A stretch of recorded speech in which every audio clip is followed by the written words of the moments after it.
Olá, hoje eu gostaria de trazer uma outra reflexão que é sobre a parábola do filho pródigo.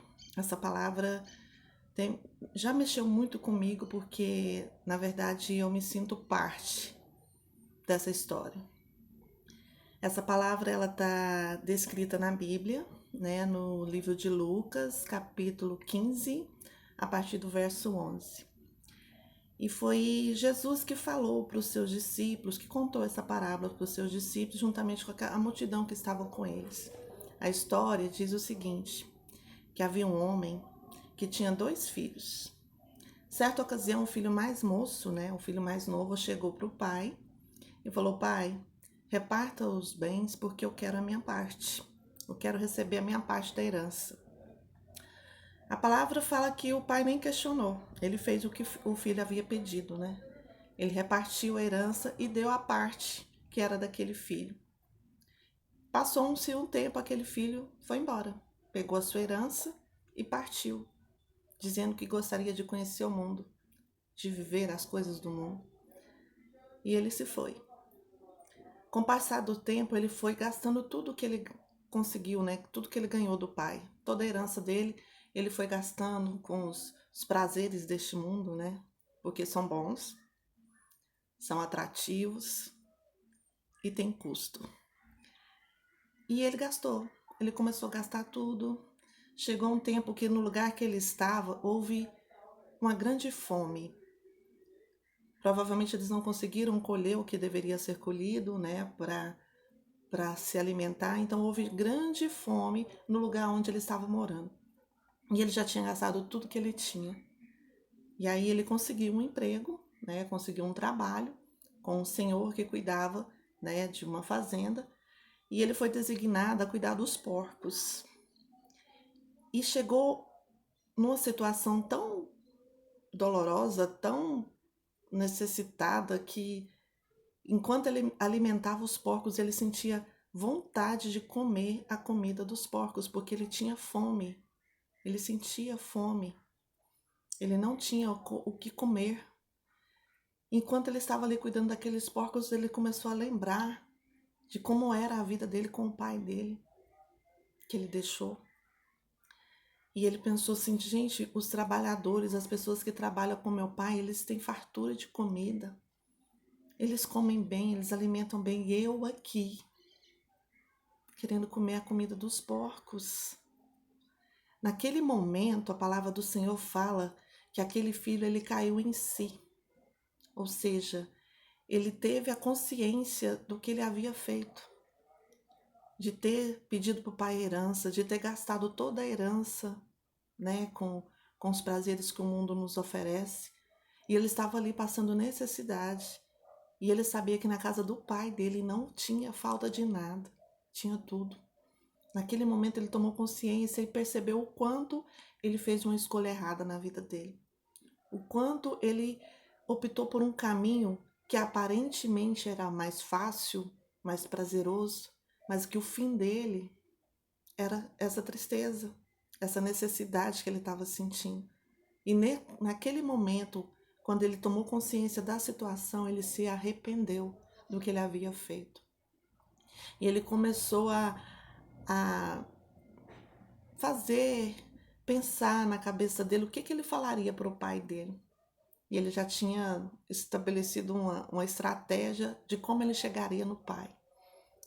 Ele falou, ele pensou com ele mesmo, eu vou pedir um emprego para o meu pai, vou falar que eu pequei contra ele, pequei contra Deus, e vou me oferecer como um empregado para cuidar das coisas do meu pai, para poder ter pelo menos o meu sustento. E ele voltou. Ele tomou a posição de voltar para a casa do pai, com a estratégia de como ele chegaria, né?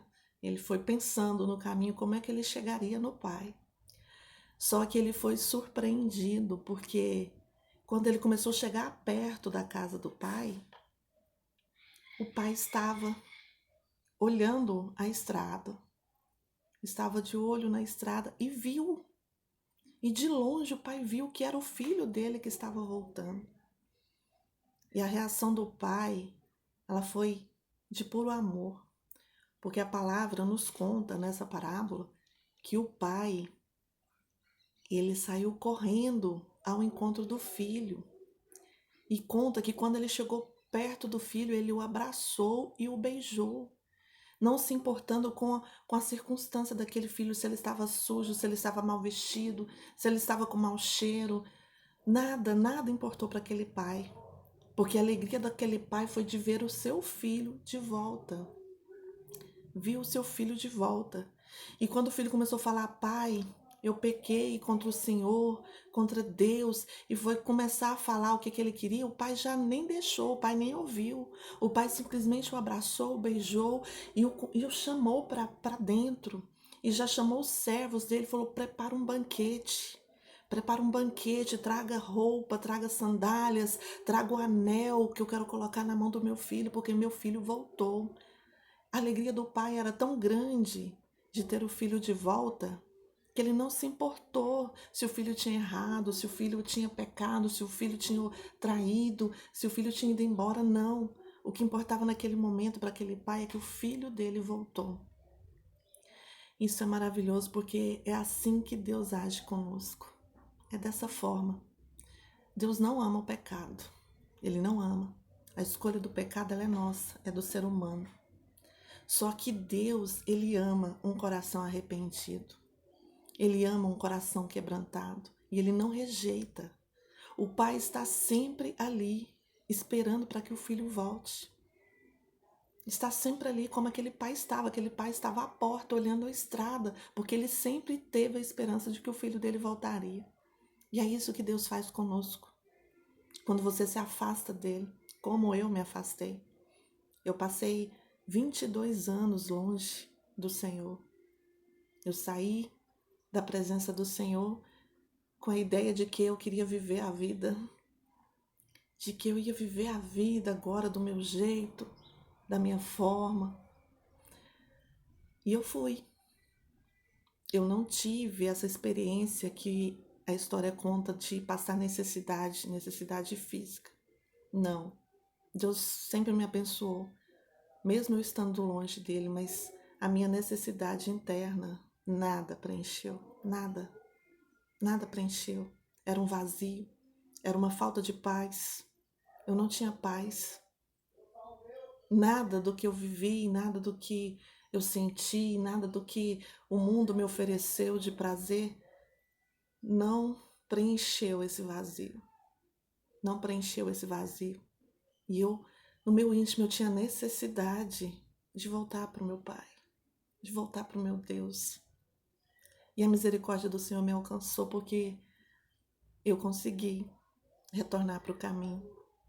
Isso aconteceu no dia 1º de junho de 2017, quando eu tomei uma posição diante do Senhor, diante da igreja, de me reconciliar com Deus. E neste momento, eu tenho certeza que Deus agiu igual a esse pai. Ele me abraçou, ele me beijou, ele me deu um anel, um novo anel que representava uma nova aliança, um novo compromisso. E naquele momento que eu me reconciliei com Deus, que Deus me aceitou de volta, eu tenho plena convicção no meu coração que Deus falou para mim assim: filha, agora eu vou cuidar de você, porque você voltou para mim. E foi exatamente o que aconteceu. A partir daquele momento que eu entreguei a minha vida novamente para Deus, Ele começou a cuidar de tudo. Não foi uma coisa fácil, porque o cuidar de Deus, muitas das vezes Ele sacrifica e renuncia a carne. A nossa carne é sacrificada. Há muitas renúncias. Nesse processo, Deus tirou muitas coisas, mas também colocou muitas coisas. Ele foi colocando as coisas no lugar. Foi doído, foi doloroso, mas hoje eu digo que foi a melhor escolha que eu fiz na minha vida. Foi voltar para os caminhos do Senhor. E eu me senti a pessoa mais acolhida, mais amada. E eu sinto hoje esse amor de Deus na minha vida de uma forma tremenda, de uma forma maravilhosa. E hoje o que eu queria trazer para vocês é isso, que não importa o seu pecado, não importa as decisões que você tomou, não importa o caminho que você escolheu, Não importa. No momento que você se arrepender dos seus pecados e voltar para Deus, você pode ter certeza que Ele está de braços abertos para te receber de volta e para te dar o melhor dessa terra. Porque no momento que você se afasta da casa do Pai, como aquele filho pródigo, as consequências dos seus atos você vai passar, você vai ter, você vai sentir. Mas no momento que você volta para a casa do Pai, Ele está ali para te ajudar. Deus está ali para te ajudar, para te dar vida nova, para fazer uma nova aliança com você. Então não perca seu tempo mais. Não perca seu tempo. Não existe outro caminho. O caminho é Jesus. Jesus é o caminho, é a verdade e é a vida. Se você vai encontrar isso só em Jesus, vida. E a palavra do Senhor fala que é vida abundante. Ela é vida abundante. É o que nós precisamos, é o que o nosso coração anseia todos os dias. É vida com Deus. Porque quando estamos com Ele, o nosso coração tem paz, tem alegria. Nós não estamos só. Tem um Deus que nos ajuda. A palavra do Senhor fala que Deus nos segura pela mão direita e nos ajuda todos os dias. E eu senti essa ajuda do Senhor no momento que eu coloquei a minha vida diante do altar novamente. Ele nunca deixou de estar comigo. E que você possa também ter esse sentimento. Saber que Deus está te esperando. Está esperando você voltar para Ele. Porque Ele está de braços abertos para te acolher. Então não perca mais tempo. Volte para Deus. Ele te espera. Ele te espera com todo amor. Com todo amor. Ele te espera. Então, volte. Volte. Fique bem. Fique com Deus.